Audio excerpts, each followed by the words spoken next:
Welcome to Sacred Business Stories. This is our weekly Substack Live. It's really where we just have an honest conversation about what it looks like to build business from a place that aligns with your deepest truth. And today we are joined by Claude Silver. She kind of had us from her title when I was poking around. I found her on Substack here. She's the world's first chief heart officer at VaynerX. I don't know, is that the world's first chief officer or Yeah, world's chief weird in to the say. yeah. So so we want to hear more about that. And she is the best-selling author of a book entitled "Be Yourself at Work." So thank you so much for being here with us, Claude. Oh, great to be here. Thank you. Thank you so much. As I said, my first Substack Live. So, no other team I'd rather be doing this with. That's Yeah, really we're nice. honored for Thanks for that. being here. And thank you everyone for joining us. If you have any questions, please post it in the chat and we're going to do our best to respond to that.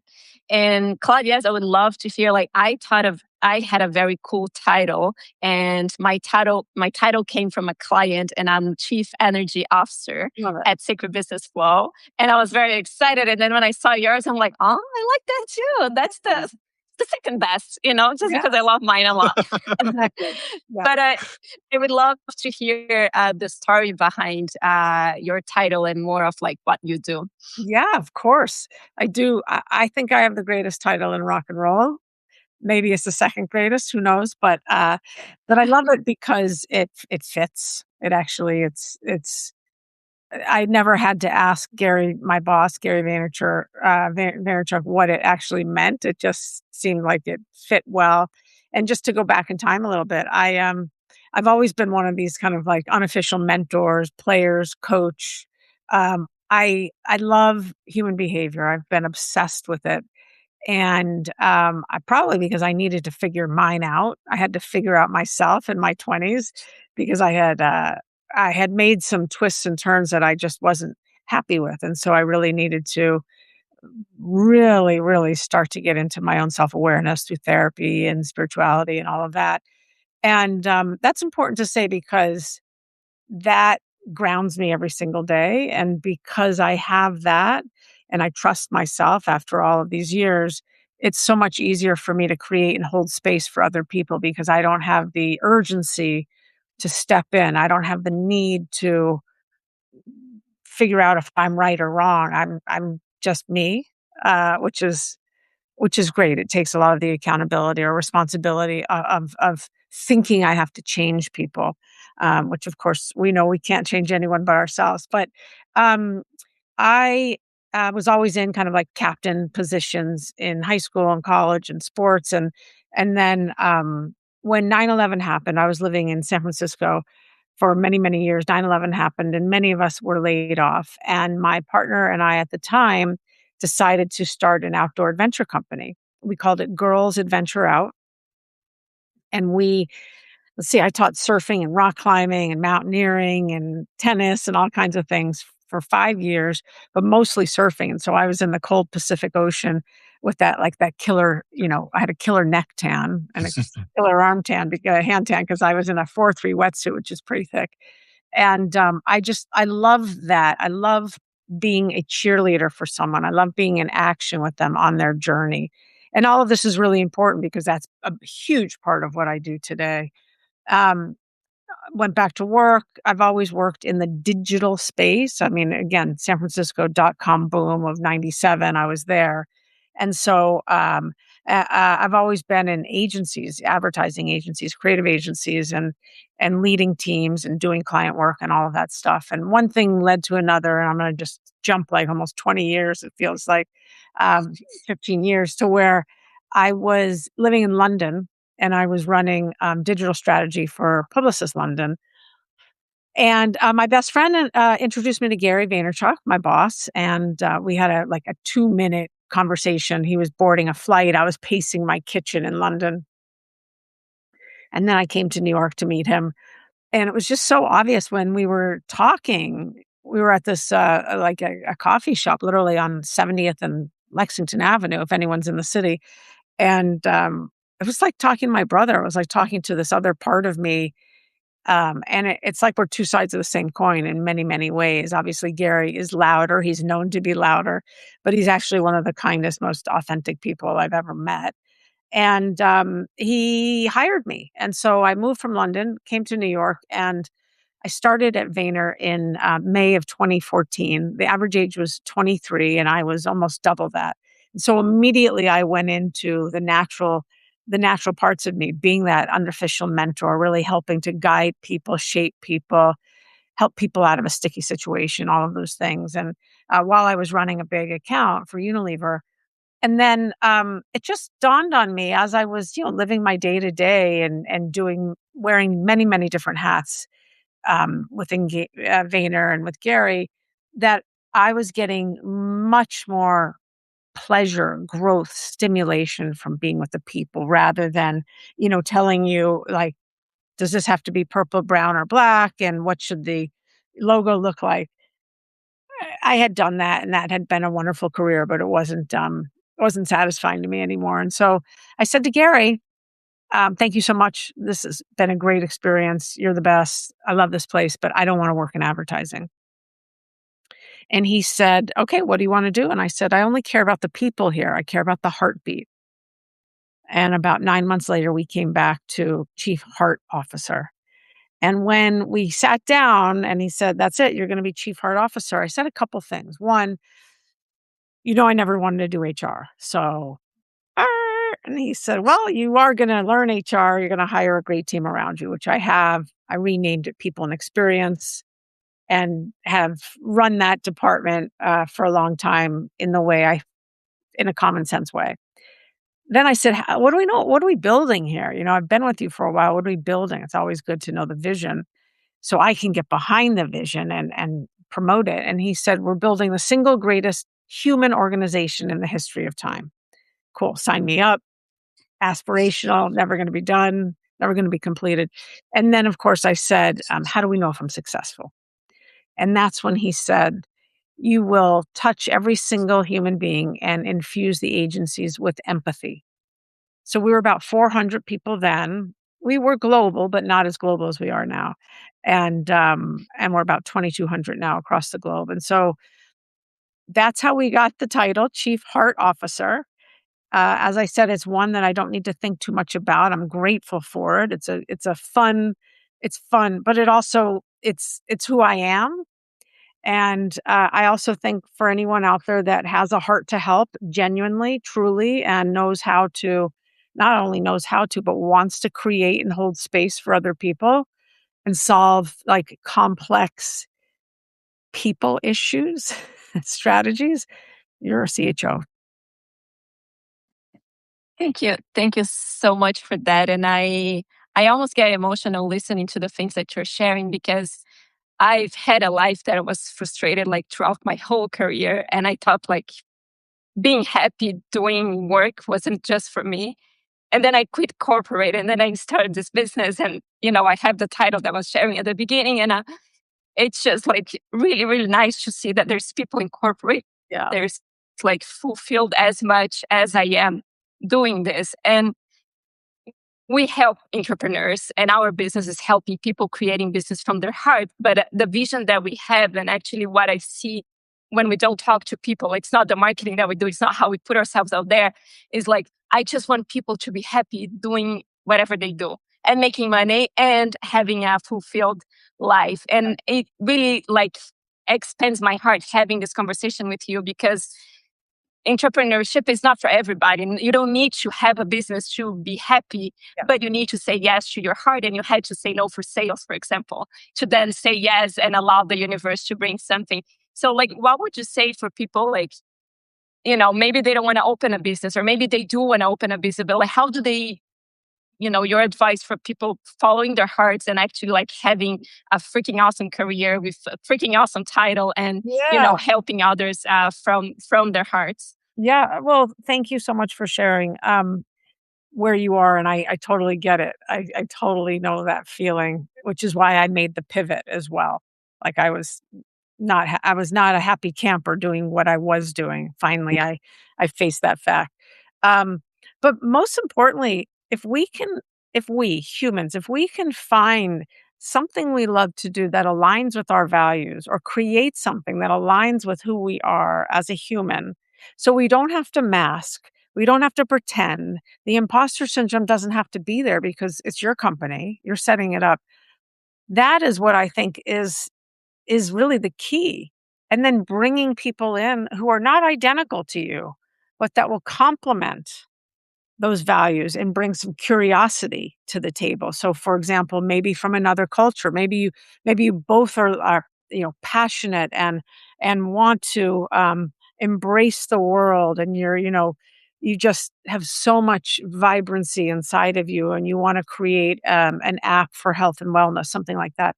You want to bring in people that have that same juice, but they don't need to look like you, they don't need to talk like you, they don't need to pray like you. They can be who they are, because let's face it, the more I think that we can diversify our teams, it helps us not only diversify our mind and become curious, but obviously we're speaking to the world, and the world doesn't look like me. World doesn't look like Mhm. you. So that's what I would say. Stay close to the things you believe in, because those are things that you can find passion in. You believe in them. I'm not trying to force something down, force something that you don't, you're not eating broccoli if you don't like broccoli. Yeah. Thank you. And, Yeah. and what would you say? And I'm curious. It's beautiful that you were able to you had the support to allow this reinvention of yourself, right? And what you shared, and even it sounds like you've reinvented yourself multiple times in the history of your career. But how do you approach that? I'm curious how you approach that with people within your organization who are having that similar pull, or they're questioning, like, "Hey, is this still for me?" Or, "Hey, should I be finding my way to the door?" Or, what does that look like? And from where you stand now. Yeah. Not quite an existential crisis, but one of like, huh, hmm. Um, so a couple of things. I'm very much in favor of the pivot.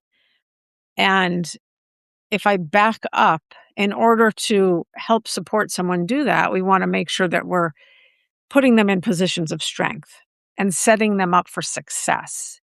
It's not going to do me any good as the business owner, or you any good as the employee, to be put into a role that you're kind of iffy about, but I think you're going to be great at it, but you're kind of iffy at, and you're just not going to find any joy in it. You're going to end up being bored. You're going to end up with imposter. You're going to end up looking for a job elsewhere, most likely. And so, um, putting people in positions of strength is key. How do you do that? You have to spend time with people. You have to spend Mhm. time with individuals and understand what their strengths are. And because Gary is who he saw that my strength was in people, was in being the emotional framework for this organization. My strength wasn't in the P&L. My strength wasn't in trying to um, uh, increase our retainer, our scope. That's not my strength. But my strength is really in the soil with the people. And so that's why I give him all the credit for identifying that, for being a boss, a CEO, a founder that can think outside the box, which of course an entrepreneur does, and that's who he is. Mhm. And then find the right person and go plum, because in that case, what's good for the goose is good for the gander. Like what's good for him, I'm scaling him on a daily basis, is good for the entire org. It's good for Claude. There's this like wonderful concentric circle about it. So that's what I would say. It's it can be terrifying to make a pivot. It can be terrifying to say, you know what, I've been going this way, now I'm going to go that way or that way. I don't know. Will you make a paycheck? All of those things. What I will say is, if you have a minute to stop and pause before you take that left turn, make sure you're set up right. Like you have to be able to eat, you got to pay your rent, those types of things. Um, but that I would never want that to be the what prevents you from doing something that you're just super charged about, super passionate about. Mhm. Sorry, our feed was skipping here a little bit, but Oh, I think I caught all of are you that. here? Hmm. Yeah, I think we're back. It's funny, this thing about the Substack, and we were talking about this with our guests last week. It's one of these things where it still feels like a little bit glitchy, and it reminds people of like the old days of the internet because it doesn't always work quite as we hope. And I think that's part of the fun of it. So yeah, thank you for sharing all of that. And yeah, it's interesting just to kind of hear your parallels, because this is, in many ways, this is the work we help people do. Often they're pivoting out of corporate, or in many cases, they're pivoting from some other successful entrepreneurial venture into something new, and they've reached a limit where their current ways of working are no longer supporting the life they want to live. Yeah. And yeah, everything you shared resonates. And one of the things that we also talk about is like not making that, not making that decision from the fire, right? Like trying to find the still ground underneath the situation, and uh, build that pivot as thoughtfully as you built the chapter before. Because I think sometimes people, when they get to that moment, there's so much emotion in it that it can feel like a need to move immediately. But we try to help people, try to tease that apart. It's not an easy thing for anyone, and I've been there myself. So um, and so that kind of brings me to, I guess, the next question I would love to ask about is, and I think this is relevant for everyone. One of the things we like to one of the things we convey with our audience is that it's perfectly normal to have fear and resistance coming up, to doing the things that you know are going to move you forward with your meaningful work. And I feel that almost that's when it comes up the most. When it's something that is close to your heart. And so I'd love to ask you, like, is there an area that maybe it's now or maybe in the past you could speak to, where you, in your professional career, you've had fear and resistance come up and around decisions you've had to make for yourself as a stand for yourself, and how do you kind of navigate that or keep yourself moving forward? Yeah, great question. I would say I guess one of the most pivotal ones was when I was living in San Francisco. My career was definitely on a wonderful trajectory. I was a strategist for a very long time in agencies, and I got a phone call from the CEO of the London agency that I was working at in San Francisco. And he said, "I hear we need someone with your skill sets." And he said it in a very posh accent. And when I said, "How soon do you need me?" He said, "2 weeks." And so I was kind of in and out of a relationship. I love San Francisco. That was my home. I had been there for 16 years at that point. And so why did I say yes? The reason I said, and I certainly had to hem and haw about it. My Nana, who I talk a lot about, who was my best friend, lived until she was 101. I spoke to her and she said, "Claude, all decisions can be undone. Any decision you make can be undone." Obviously, she's not talking about children and stuff like that.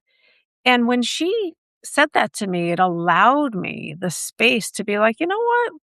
She's right. She's like, maybe she was like, I don't know, 90 at the time or something. Like, she's right. If I really don't like it, or I'm terribly homesick or whatever, like, I can take care of that. And so I put all my stuff in storage, and within 2 weeks I was living in London. And it was really crazy. I was almost 40 years old, starting again. Literally, I knew no one. People had set me up with their friends of friends or friends of friends' friends. And those wonderful people were generous enough to, share dinner with me or something when I got to London. But I didn't know anyone. And here I was, the American, walking into a very stuffy British agency, very raw, raw, raw, and had to make sense of that, had to find a way to not only adapt to that, but also to be chill with myself, like, in terms of, like, I'm not gonna change, I'm not gonna become all rah, rah, rah, but I was living in that world, and I needed to respect some of the difference. So, yeah, it was like, it's like sliding doors. My life would be so different had I not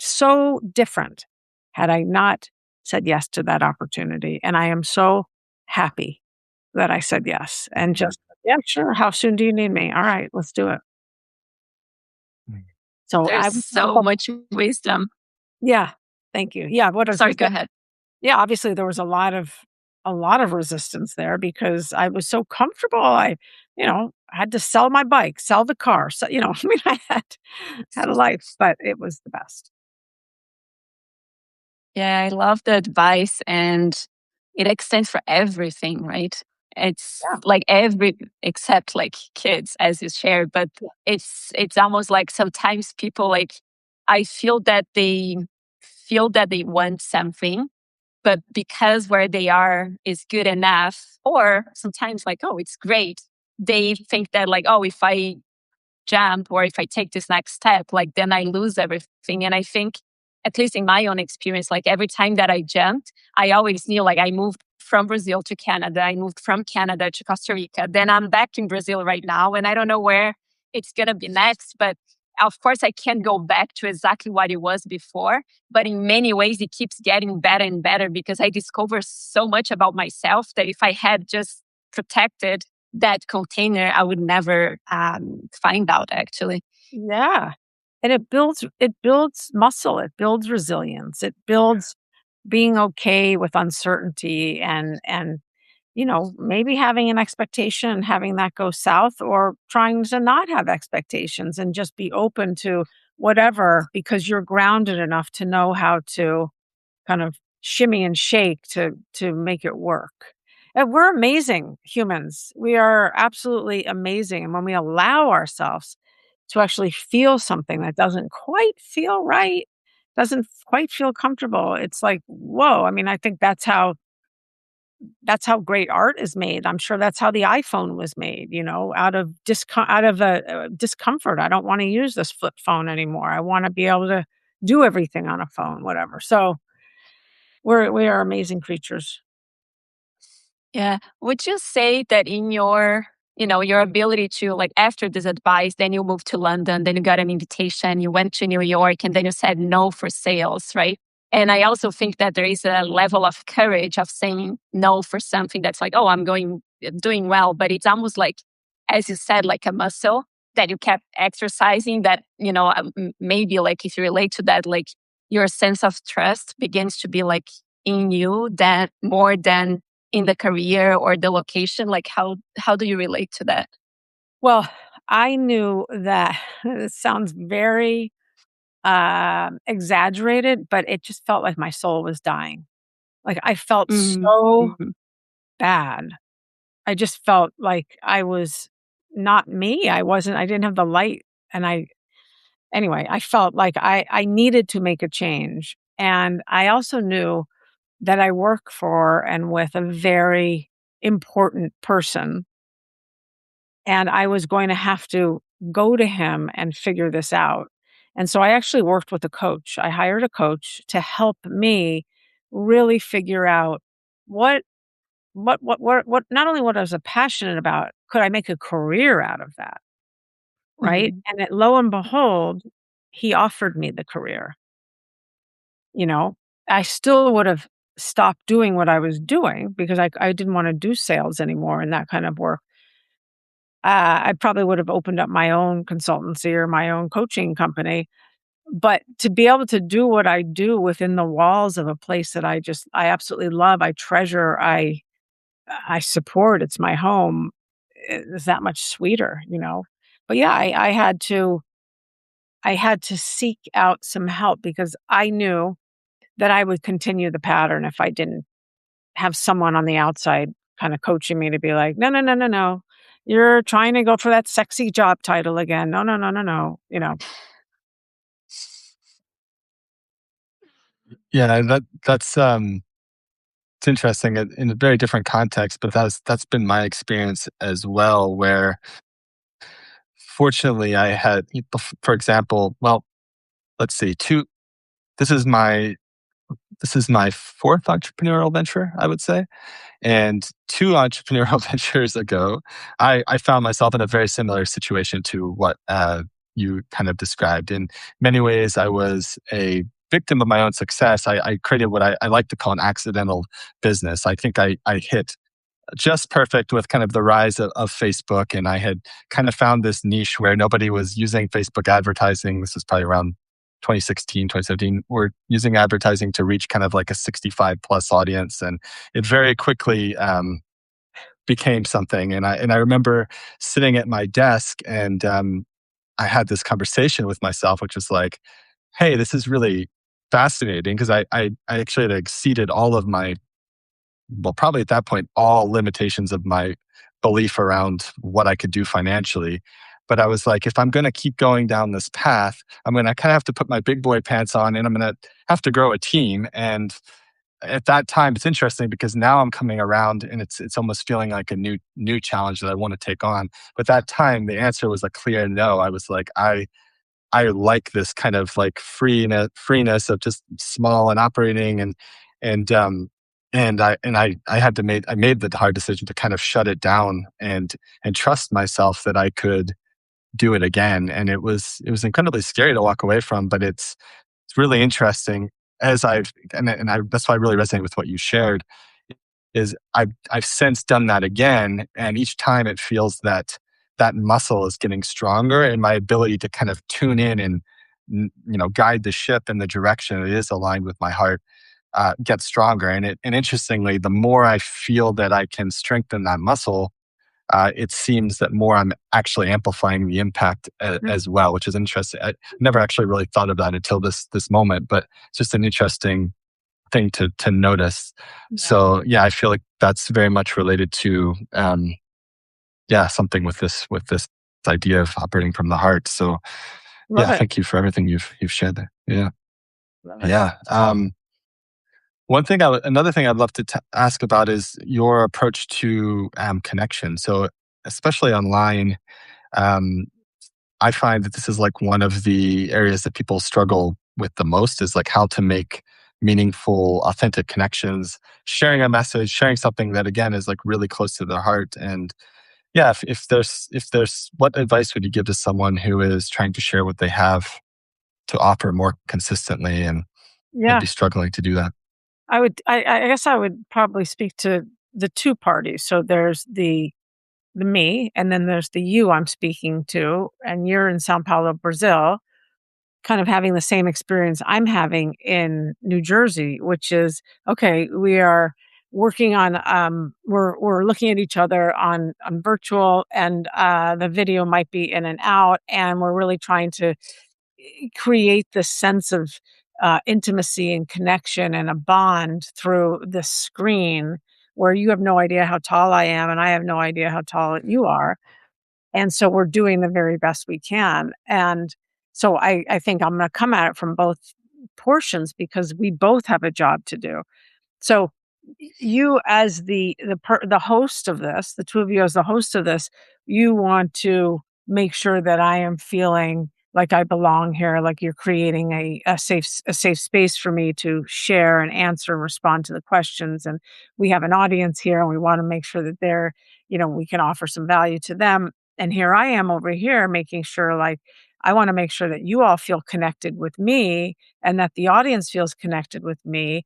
And in the meantime, I don't have a background on. You can see whatever's in my back. I can see so we're being invited into each other's lives in a way that, that's what COVID did. Now people can put a background on and it looks like I'm in, Greece or something. But there's a vulnerability there. And I think looking at that vulnerability of someone seeing your world, seeing how you are, um, and I really feel as though there's something wonderful about that if we're willing to like take the risk and meet each other where we are, knowing like this is funky. I don't know if I'm ever going to see you in person. Like I have no clue, but the reception is extremely warm and we're both, three of us are leaning into one another, body language, eye contact, we're doing what we can to show each other that we're connected.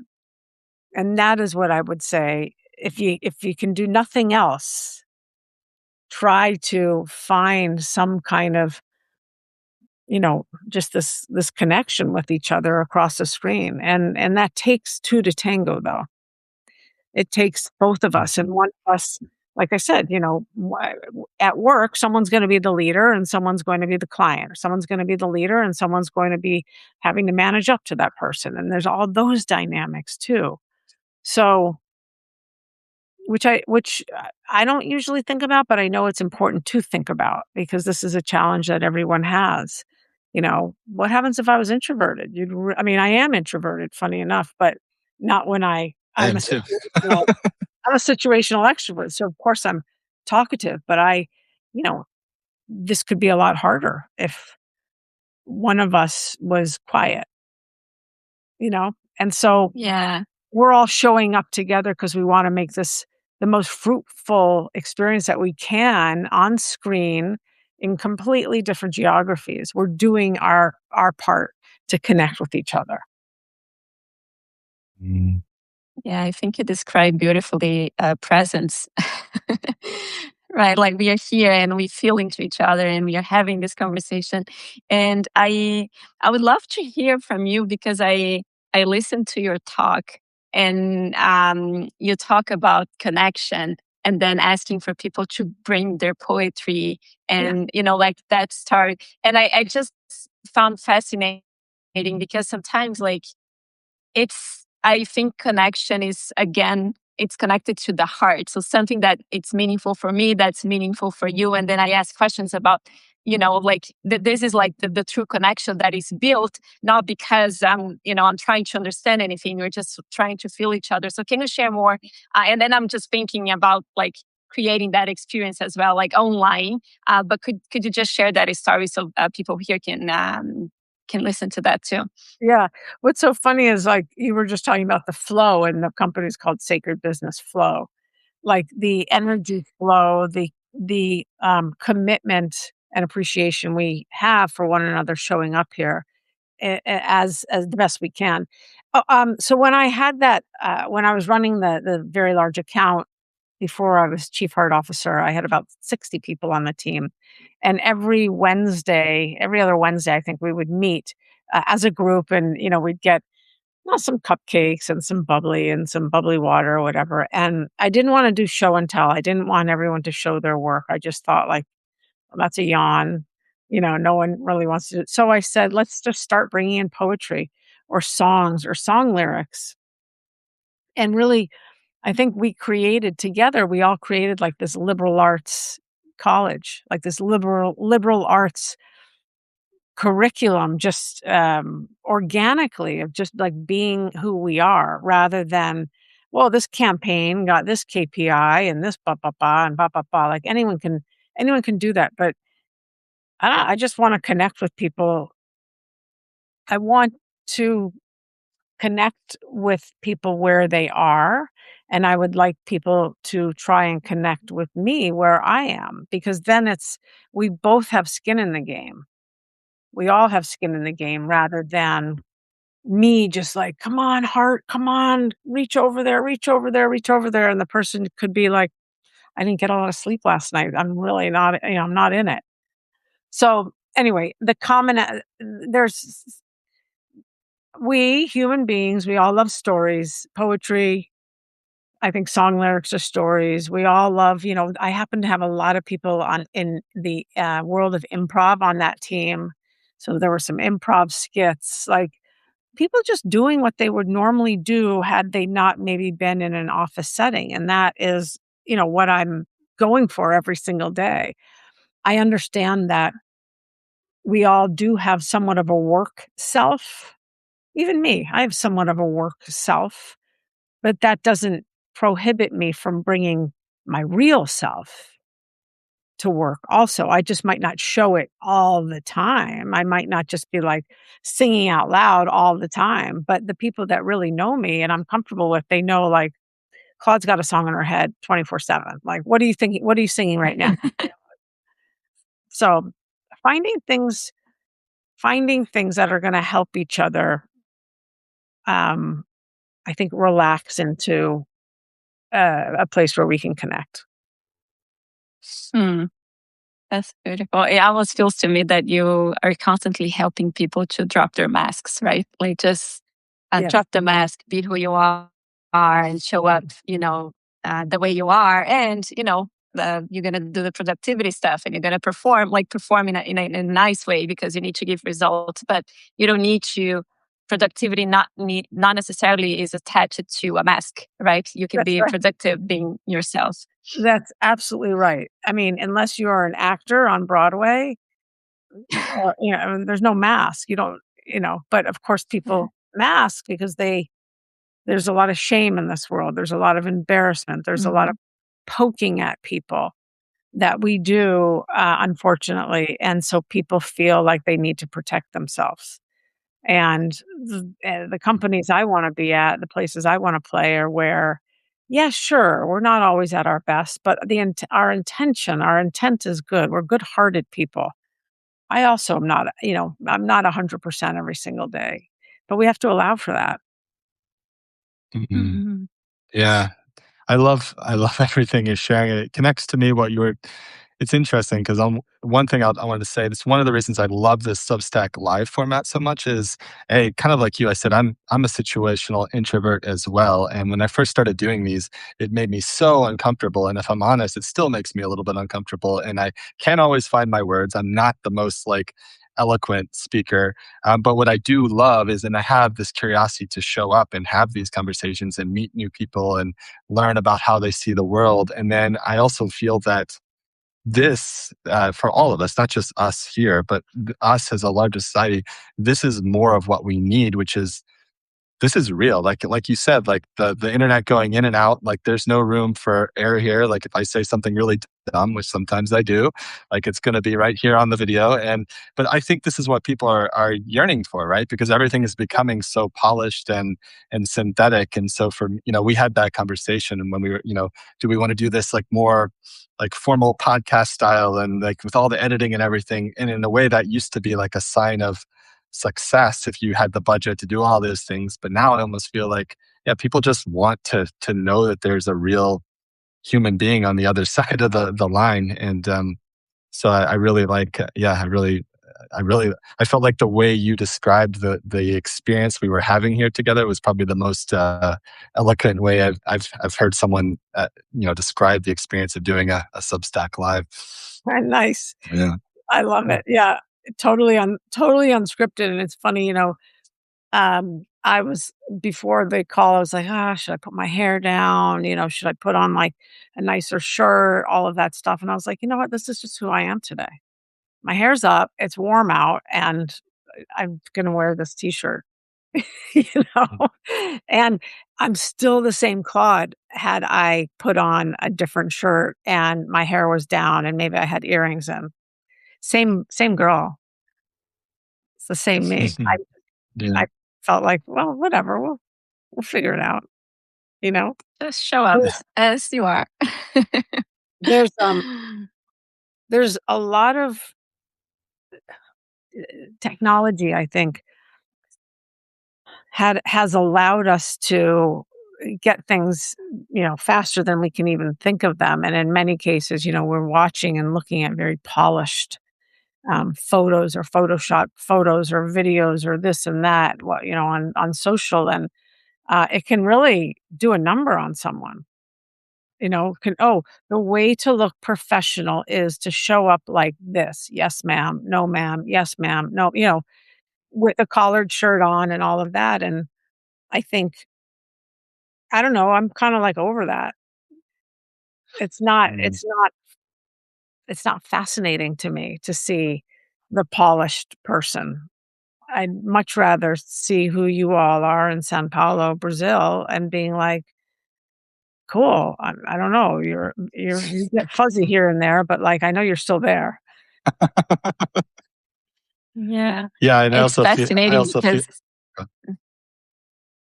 I Go was ahead, just thinking Kelly. about like the ads that I receive. I don't know. I think it's an AI thing to speak English as an English a native.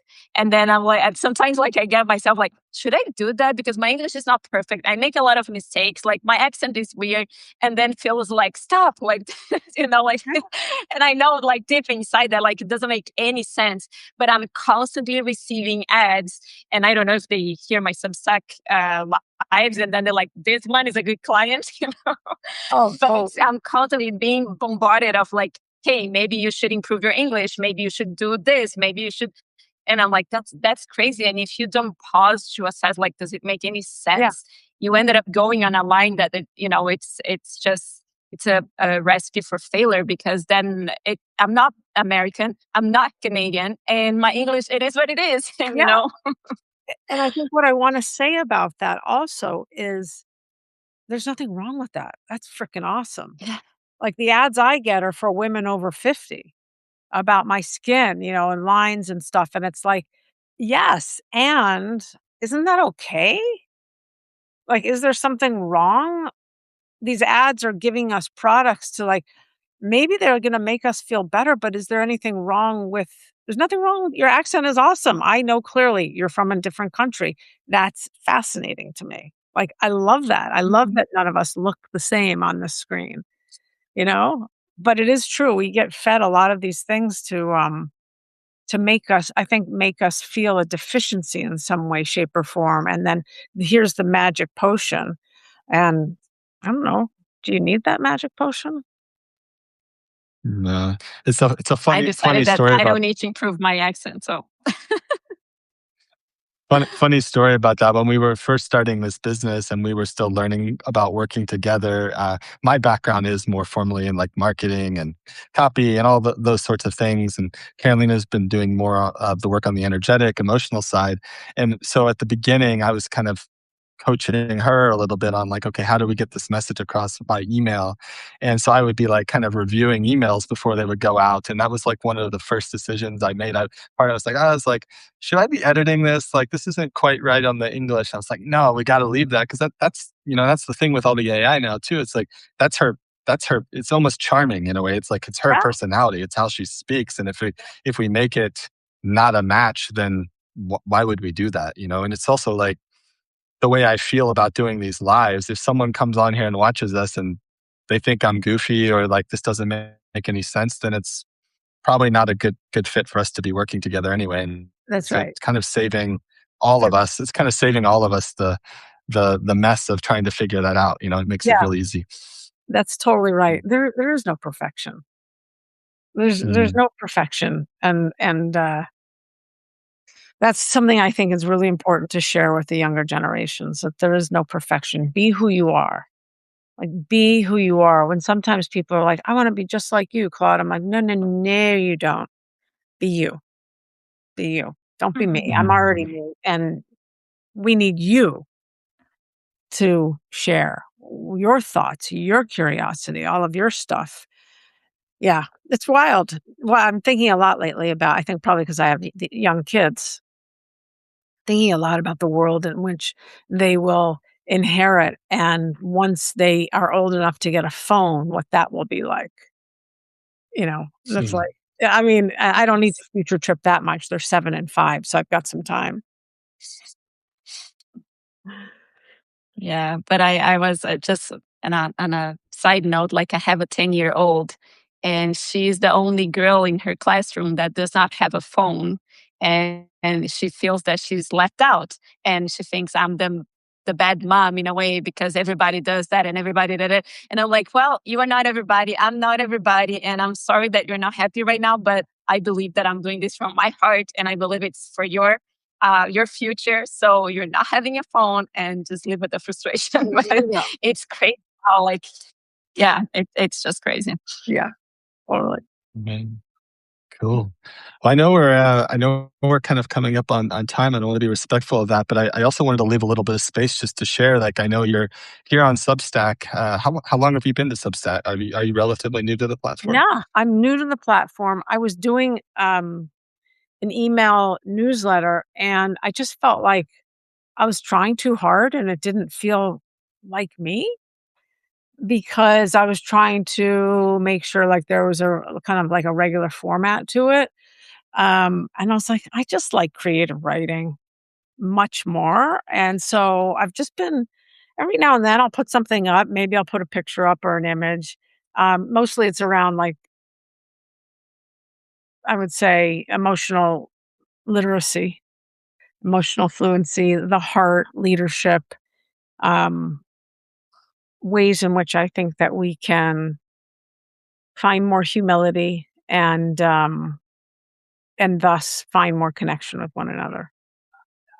Mm.